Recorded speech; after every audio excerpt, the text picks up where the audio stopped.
Yang dari Alkitab nih, dari Mazmur 27:10. Lo baca aja. Sekalipun ayahku dan ibuku meninggalkan aku, namun Tuhan menyambut aku. Gue gak pernah ngerasa ditinggalkan oleh Tuhan. Even though seberat apapun gitu yang gue alamin. Kan disitu kan dibilang Tuhan menyambut aku gitu kan.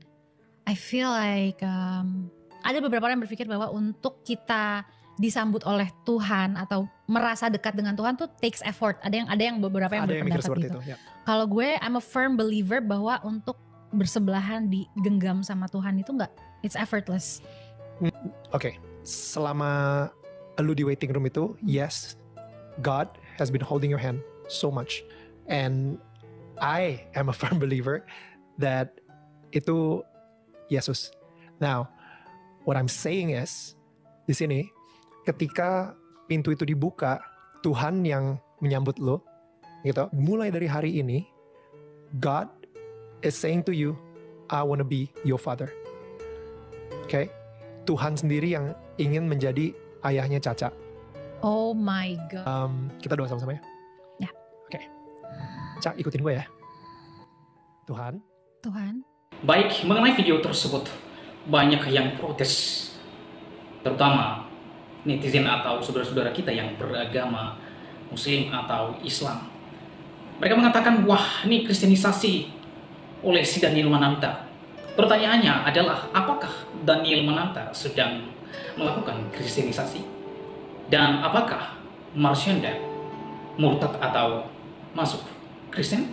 Nah, oleh sebab itu saya mengajak teman-teman untuk menyaksikan videonya yang berikut ini.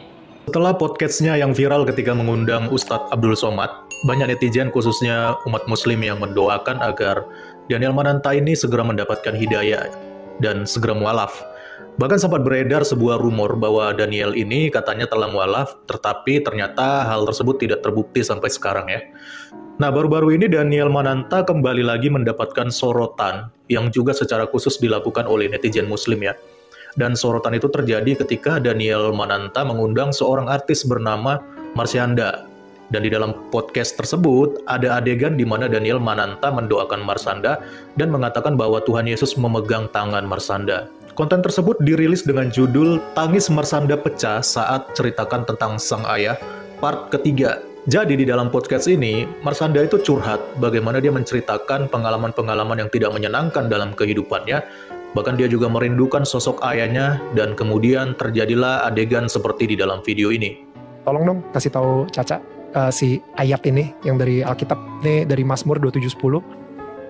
Lo baca aja. Sekalipun ayahku dan ibuku meninggalkan aku, namun Tuhan menyambut aku. Gue gak pernah ngerasa ditinggalkan oleh Tuhan. Even though seberat apapun gitu yang gue alamin. Kan disitu kan dibilang Tuhan menyambut aku gitu kan.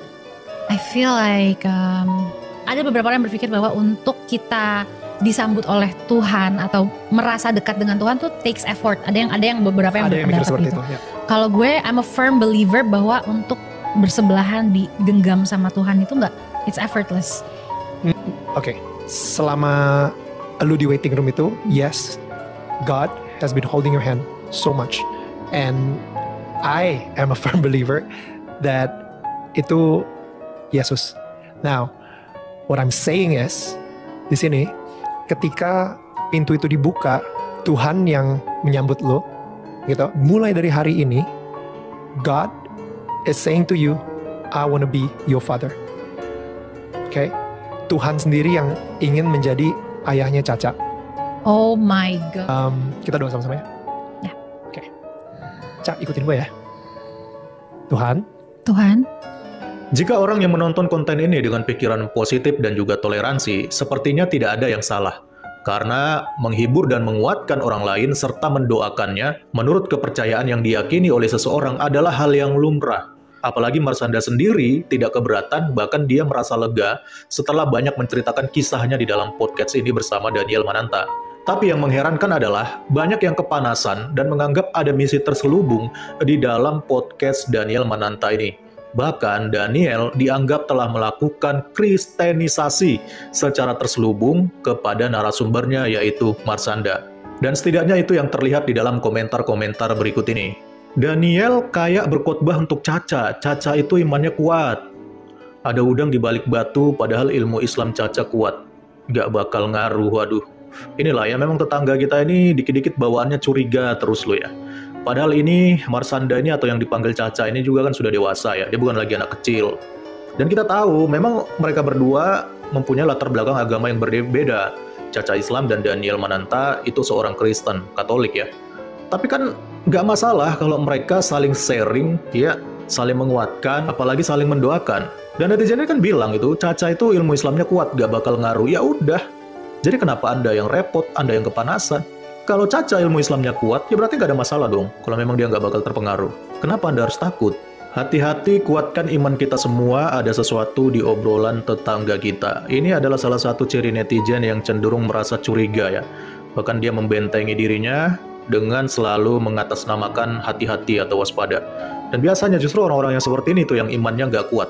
Ya, kenapa? Karena kalau orang yang merasa imannya kuat, dia nggak akan terganggu atau dia nggak akan terpengaruh dengan omongan orang lain atau dengan ajaran-ajaran orang lain. Dan dia akan menganggap itu sebagai bentuk daripada toleransi. Bukan justru dia merasa terganggu dengan semua hal itu. Bukan kayak podcast jadinya, malah misi terselubung. Nah ini juga salah satu netizen yang bawaannya curiga melulu ya. Si Daniel lagi cari member lain untuk join. Untung Caca istiqomah. Kemon Daniel, ini bukan tempat khotbah lo. Caca itu Muslim be real. Lah itu kan memang podcastnya Daniel, dan dia memang adalah seorang Kristen kan. Jadi kalau dia ingin menanggapi suatu narasi dari narasumbernya berdasarkan dengan kepercayaan yang dia miliki, ya itu sah-sah aja karena itu podcastnya dia. Ya, bahkan di dalam podcast itu dia bukan hanya mengundang artis, bahkan juga ada ustadz juga yang diundang seperti Ustadz Abdul Somad kemarin. Dan mereka saling bertukar pikiran, jadi nggak ada masalah. Kenapa Anda yang merasa terganggu? Kayaknya misi Daniel gagal deh, mengganti Tuhannya Marsanda dengan Yesus. Ya Allah, kuatkan iman Marsanda, amin. Aduh, saya malas nanggapi komentar yang begini ya. Misi terselubung, hati-hati bagi yang lemah iman. Permutatankah? Nah ini lagi ya, sekali lagi saya katakan ya, kita ini jangan anti lah terhadap sesuatu hal-hal yang baru gitu loh. Nggak ada salahnya kita banyak belajar terlebih dahulu, bahkan bila perlu dikomparasikan dengan apa yang kita yakini. Siapa tahu kan, ternyata yang kita yakini selama ini salah. Jadi orang berpikir tetap dianggap positif dan dapat imbalan berpikir. Salah benar dapat imbalan. Tetapi yang berdosa adalah yang tidak berpikir. Jadi ketika kita mengkritisi agama kita, kitab-kitab ini, itu nggak usah takut murtad, ngapain? Jujur saya melihat semua komentar ini, saya kadang merasa heran dengan para netizen ini ya. Padahal semua orang juga tahu bahwa Marsanda itu beragama Islam dan Daniel beragama Kristen. Jadi apa salahnya jika Daniel menanggapi curhatan Marsanda berdasarkan keyakinannya sebagai seorang Kristen? Justru kalau Daniel menanggapi obrolan dengan Marsanda itu dari perspektif Islam, nah itu justru aneh, karena Daniel bukanlah seorang Islam. Marsanda sendiri pun tidak mempermasalahkan akan hal ini, tapi anehnya justru netizen sendiri yang kepanasan, bahkan menganggap bahwa Daniel telah melakukan misi terselubung untuk mengkristenkan Marsanda. Aduh, gini amat ya jadi umat, sedikit-dikit bawaannya curiga melulu. Kemarin-kemarin waktu Abdul Somad yang diundang, semua pada muji Daniel dan mendoakan supaya semoga cepat mualaf. Sekarang giliran begini, malah dihujat dan dicurigai. Dikirain Indonesia ini cuma ada agama Islam aja kali ya. Lagian Marsanda itu kan sudah dewasa dan bisa berpikir dengan baik lah. Dia bukan anak kecil lagi.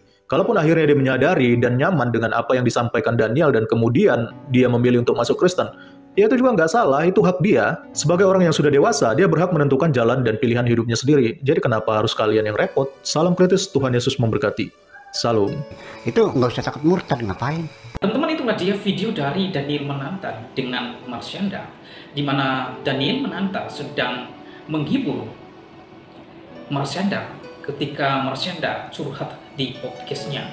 Nah, ketika Daniel Mananta mengundang Ustadz Abdul Somad di podcastnya, maka banyak netizen atau saudara-saudara kita yang beragama Islam, mereka memuji dan bahkan mendoakan supaya Daniel mendapat hidayah, atau dengan kata lain, Daniel segera akan murtad. Nah, teman-teman, giliran Daniel Mananta memberi penghiburan kepada Marsanda dengan menggunakan ayat-ayat Alkitab, para netizen tadi atau saudara-saudara kita yang beragama Muslim, mereka menghujat Daniel Mananta.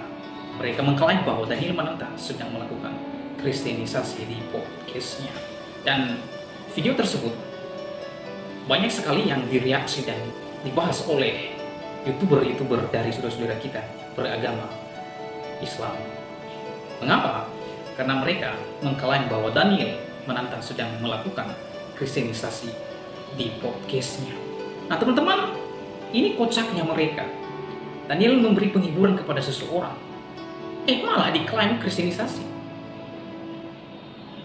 Perlu Anda ketahui bahwa Marsyanda bukan anak kecil yang bisa dibodoh-bodohi.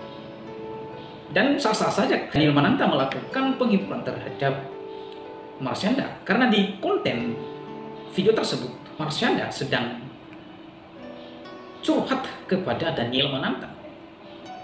Maka oleh sebab itu sebagai host, yaitu Daniel Mananta, juga harus yang memberikan satu penghiburan terhadap orang yang curhat kepadanya. Jadi itulah sebabnya Daniel Mananta itu mengutip ayat-ayat Alkitab, bahwa sekalipun ayahku dan ibuku meninggalkan aku, namun Tuhan menyambut aku. Dan inilah satu penghiburan di mana seseorang mengalami pergumulan dan juga masalah-masalah yang dihadapi, baik di dalam kehidupan dan terlebih di dalam kehidupan di dalam keluarga. Dan konteks video itu Marsyanda sedang curhat terkait dengan keluarganya dan ayahnya, di mana Marsyanda sendiri ia mengakui bahwa Tuhan tidak pernah meninggalkan dia sekalipun ada banyak tantangan yang harus dia lewati. Dalam konteks tersebut, Daniel juga mengungkapkan bahwa sekalipun ibumu dan ayahmu meninggalkan engkau, namun Tuhanlah yang menyambut aku. Dan ini tidak ada yang namanya kristenisasi di sini. Marsyanda terima atau tidak itu haknya Marsyanda. Dan Marsyanda bukan anak kecil lagi, dan ia adalah orang yang dewasa. Jadi kalau ia percaya Yesus Kristus juga nggak apa-apa, itu kan haknya. Bukankah konstitusi menjamin bahwa kebebasan beragama? Dan itu dijamin haknya, dilindungi oleh konstitusi. Di sini tidak ada yang namanya kristenisasi, seperti yang netizen-netizen tadi yang kocak, yang klaim menuduh Daniel Mananta kristenisasi. Itu omong kosong semuanya. Nah teman-teman, bahkan di kalangan mereka yang ada yang lebih parah, ya seperti Dom Hitam, Ipung Atria, Kainama, mereka secara terus-menerus menyebarkan agama dan iman mereka kepada orang Kristen yang beragama Kristen. Dan bahkan yang lebih kocaknya lagi, mereka membahas-bahas kitab suci Alkitab. Ini jelas mereka ini ngawur dan tidak tahu arah kemanakah mereka ini. Bukankah Alkitab adalah kitab suci agama lain? Bukankah Alkitab adalah kitab suci agama Kristen? Pertanyaannya, mengapa Kainama, Dom Hitam, dan Ipung Atria membahas Alkitab? Motifnya apa? Anda tidak tahu Alkitab, Anda tidak tahu bagaimana memahami Alkitab, tapi sok jago, sok tahu mengasih tahu kepada orang Kristen.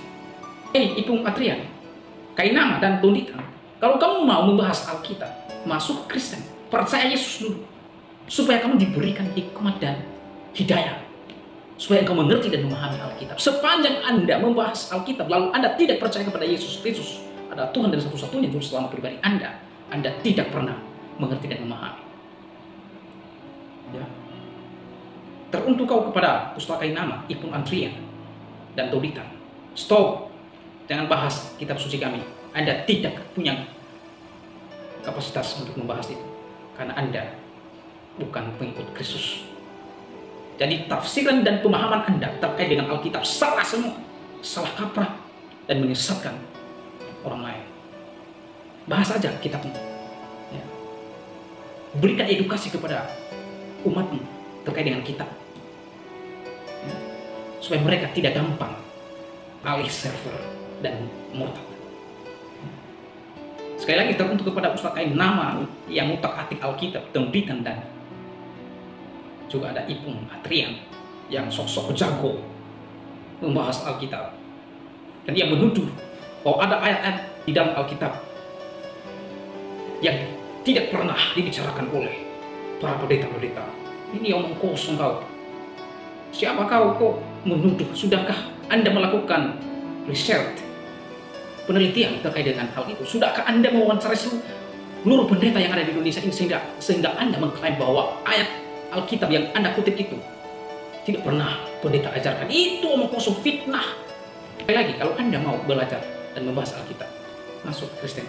Percaya Yesus supaya Anda memahami Alkitab dengan benar. Oleh sebab itu, bagaimana tanggapan dan pendapat saudara setelah menyaksikan video ini? Berharap teman-teman memberikan komentar yang baik dan dalam mengedukasi sehingga orang lain terberkati melalui wejangan dan ide dan gagasan saudara. Demikianlah video saya kali ini, sampai bertemu di video saya selanjutnya. Tuhan Yesus memberkati kita semua.